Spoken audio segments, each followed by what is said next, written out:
It's Archana. Today is 181 and I'm back with another chat about property and family. Today we are diving into a topic that many people are discussing, joint ownership. You know that thing where you and someone else, maybe your spouse, sibling or friend, share ownership of a house or a land or maybe even that vacation villa in Goa you have been dreaming about.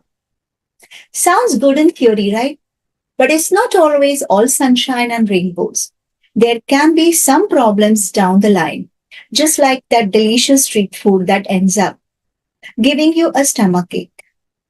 Let's discuss the good points about the joint ownership.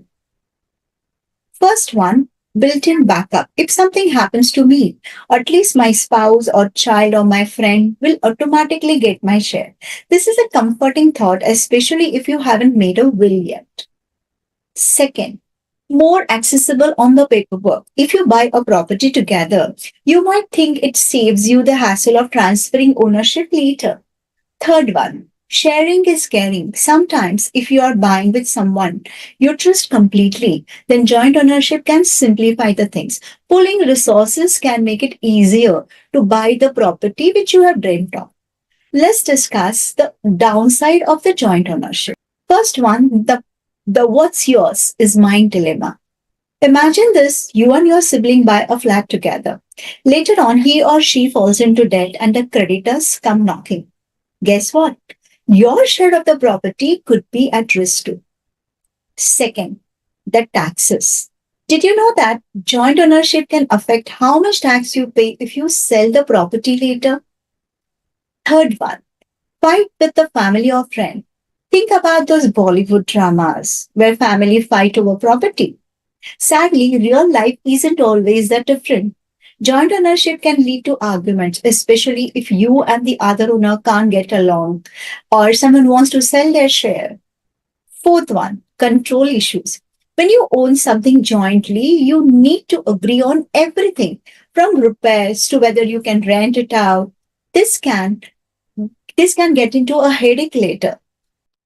Fifth, the will is not enough.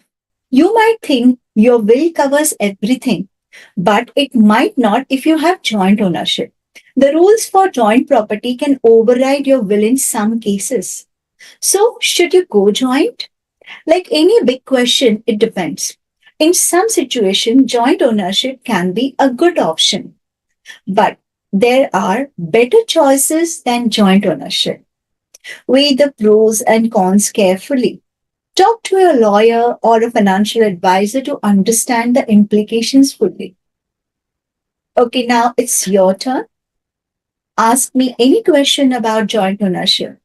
And thanks for tuning in today. Remember, when it comes to joint ownership, think carefully before you sign on the dotted lines. If you are thinking about it, please talk to an expert to make sure it's a right move for you.